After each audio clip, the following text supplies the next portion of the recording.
This is movie recapped here. In this video, I will recap one of the romantic movies from 2009, titled, The Proposal. So without further ado, let's get started. One morning, a man named Andrew was rushing to his office before his boss arrived. Meanwhile, in an apartment, a woman named Margaret was getting ready to leave for work. Margaret is a chief editor in a publishing company in Boston, US. At the office, all the employees were afraid of her, thanks to her perfectionist nature and her strictness. They used to call her names behind her back. When Margaret arrived at her office, Andrew was already there waiting for her. He accompanied her to the company's marketing office. When they arrived, Margaret immediately fired Bob for a simple mistake. He forgot to call an author for their project. Even though it was just a trivial problem, Margaret still decided to fire him instead. When they returned to Margaret's office, she told Andrew to work tomorrow, even if it was Sunday. Andrew, who had planned to visit his mother in Alaska to celebrate his grandmother's 90th birthday, tried to refuse, but Margaret threatened to fire him if he didn't come. Shortly after, Margaret was called to her boss's office. She was informed that her work visa extension had been refused. It turned out that Margaret was an immigrant from Canada, and that year, her visa expired and had to be extended. She was forbidden from going anywhere until her visa was extended, but somehow, she went overboard before for the sake of her job. She was afraid that her project would not run smoothly. Even though she had her man on the project, she had a trust issue and would always get involved to check on the progress by herself. As for the violation of her visa, she was in danger of being deported from America back to Canada. If that happened, she would be fired, and the possible replacement in her position was Bob, the guy she just fired before. In the middle of the meeting, Andrew suddenly entered the office. Margaret suddenly got an idea.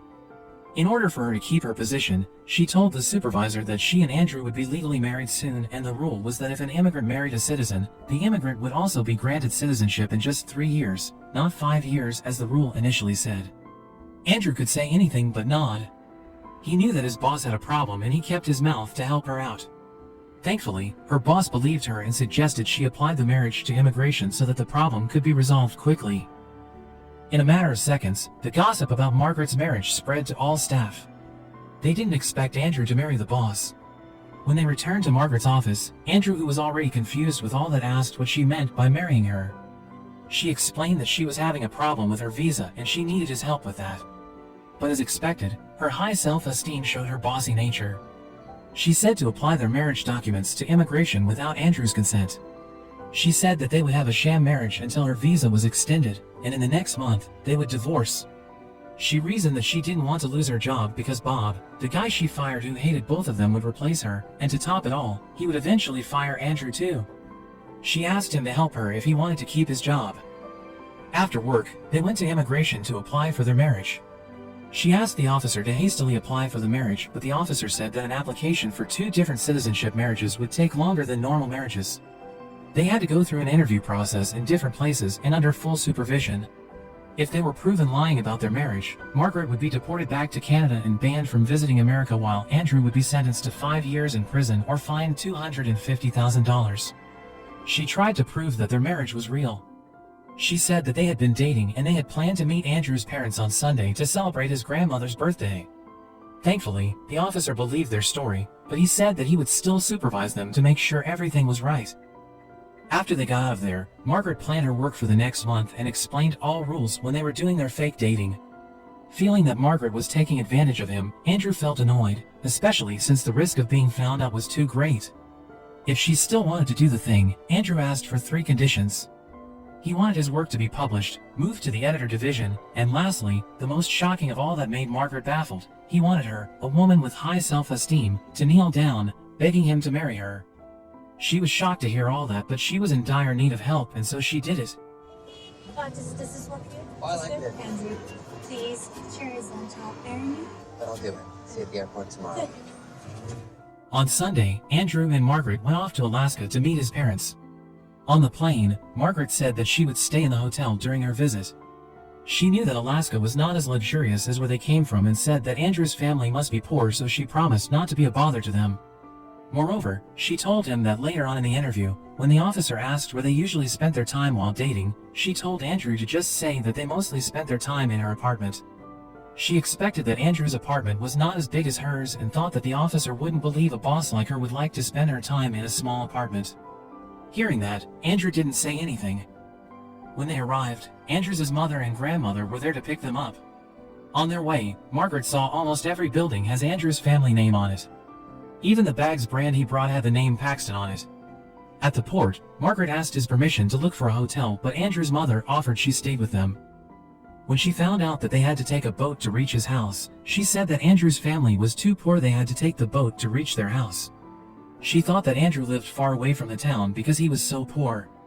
But after taking the boat for quite some time, they finally arrived at the house of the Paxton family. A very big house on a private island, the island that Andrew's family owned. Not only that, the businesses and properties in the town that had the Paxton family name on them were also owned by them, including the hospital and airport there. She never expected that Andrew's family was extremely rich. When they arrived at the house, they were welcomed with a party. Margaret asked why he didn't tell her about his family, but he replied that it was not important. On top of that, his family has no relation to his work. Shortly after, Andrew's ex-girlfriend showed up. He then introduced her to Margaret. His mother then asked him to tell her how he proposed to Margaret. Since they never expected to be asked such a question, they lied about it. Somehow, because of the difference between their story, they ended up insulting each other. When they finished, everyone cheered for them. They asked them to kiss and Andrew immediately grabbed Margaret's hand and kissed it. Nobody expected him to kiss her hand. They forced them both to kiss on the lips, and to avoid any suspicion, they finally did it, just to make things between them more awkward. After that, they then went to the bedroom to get some rest, but since there was only a single bed there, Andrew had to sleep on the floor. The next day, Margaret had a call from her client, but during the call, the family dog came to her and disturbed her call. Something funny happened when an eagle suddenly showed up and picked up the dog. Wow, they are just so behind. Like, give me that dog! Come on. Oh, okay. I dropped the phone now. Listen, Frank. Sorry, okay, bye-bye. No, wait! Here, take the dog. Take the dog. Take the dog. Take it. She tried to get the dog back by throwing her phone and managed to catch the dog, but to her surprise, the eagle attacked and took her phone. Amid the panic, Andrew approached her. Margaret told to her soon-to-be husband that her phone was taken by an eagle. As a good boyfriend, even though it was just a setting, Andrew promised to buy her a new phone. He then told her to hug him because her mother and grandmother were watching them from the window. Later that day, Andrew met his father, who was playing golf.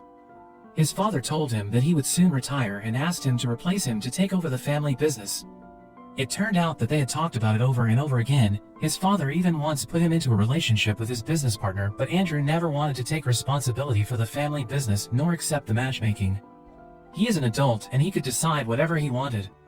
He even said that he would never come back if it was not for his grandmother. In a bar for women, Margaret, along with Andrew's mother, grandmother, and ex-girlfriend were having a bachelor party. The party was intended to keep the custom for every couple that would marry must have a bachelor party. The party was getting wild, so Margaret chose to get out to get some fresh air. That was when Andrew's girlfriend showed up. She congratulated her and said that she was a lucky girl for having a man like Andrew. She told Margaret all her good memories back then when she was still dating Andrew. Margaret didn't seem to care, but somehow, she felt jealousy building in her heart.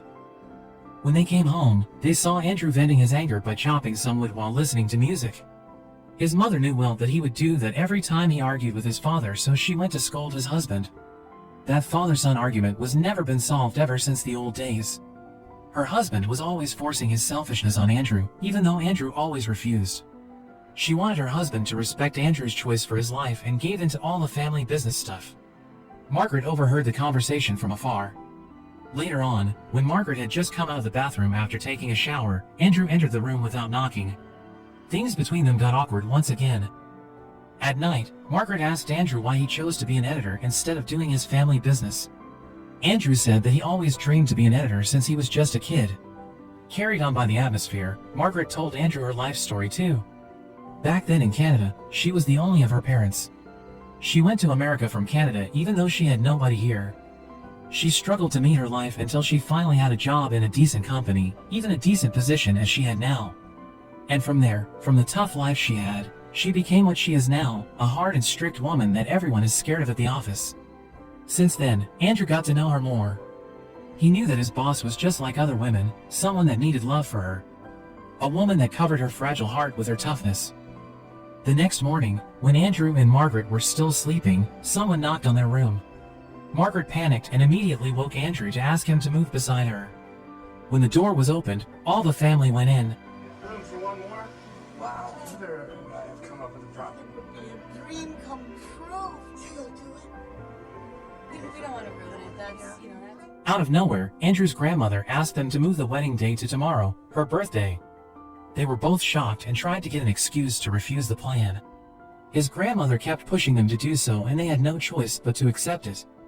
His mother told them that everyone in the family would arrange everything so they didn't have to worry about anything.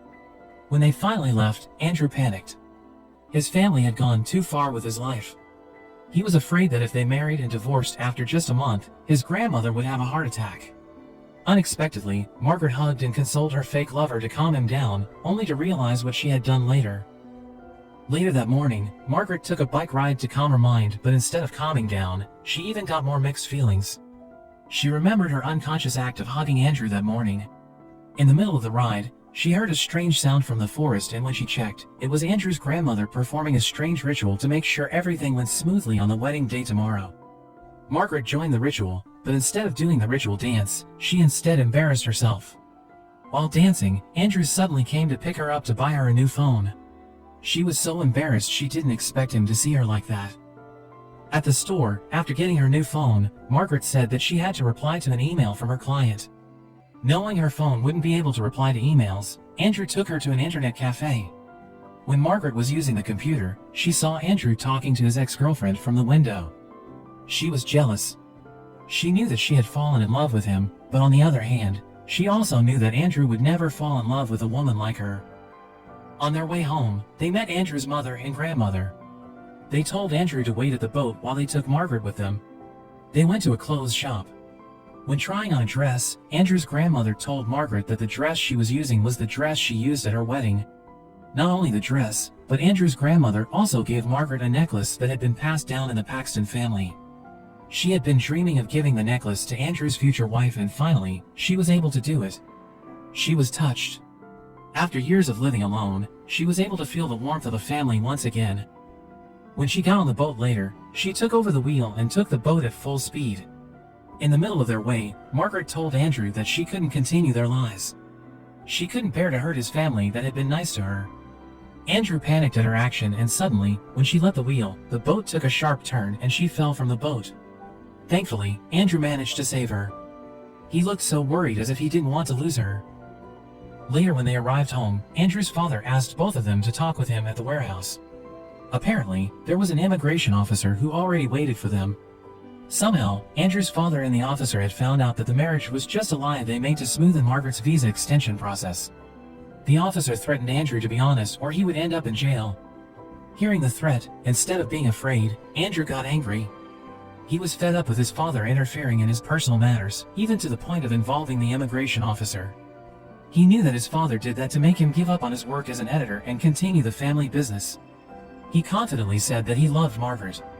No matter what happened, he would marry her and make her the happiest woman in the world. Hearing that made his father silent. At the night, they had to sleep separately because they were about to get married. That night, Andrew couldn't sleep. He kept thinking about what he had told that day. He knew that he said all that from his deepest heart, but he doubted Margaret would feel the same. In another room, Margaret couldn't sleep as well. She was touched by Andrew's words, but she doubted that he really meant it. On top of that, she was also feeling guilty. All the time she was there, she only caused problems for Andrew and his family. The next day, the long-awaited day had finally come. Everyone was attending the ceremony, even the immigration officer was there. The whole family looked happy until when Margaret and Andrew were about to say their vow. Margaret suddenly stopped. She confessed that the marriage was nothing but a set. Since she came to the family, she always felt their warmth and kindness for her.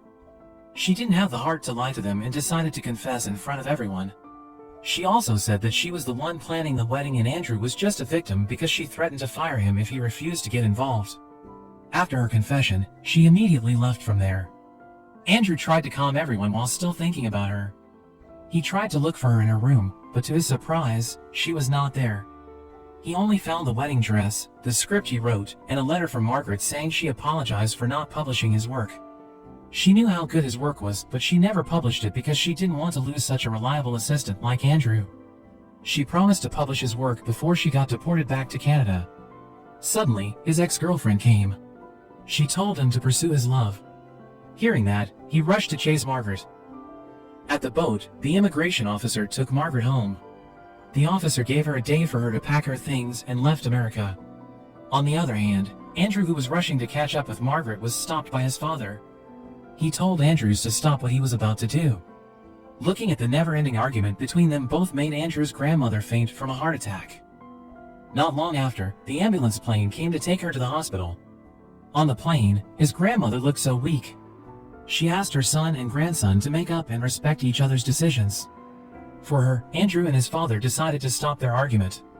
Slowly, she closed her eyes like she was about to die, but suddenly, she opened her eyes back. She remembered that Andrew had to catch up with Margaret at the airport. She told the pilot to take turns to the airport. When they finally arrived at the airport, Andrew immediately called his friend who worked in the watchtower to stop a plane that was about to take off for Boston.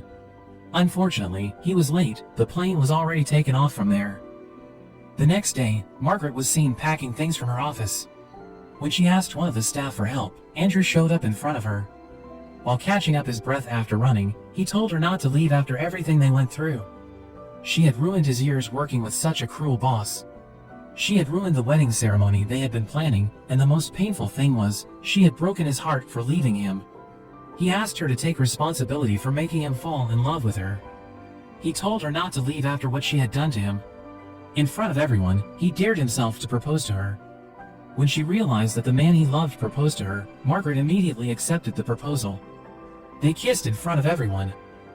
Days later, Margaret and Andrew went to the immigration office to reapply for their marriage. Even though the officer was still mad at them for lying to him the other day, he still gave them the second chance with one condition: no more lies between them. The officer approved their application. Hey! I hope you enjoyed the recap. Check out our channel for more videos like these. Don't forget to like the video, subscribe to our channel, and comment on how you found the video. See you soon.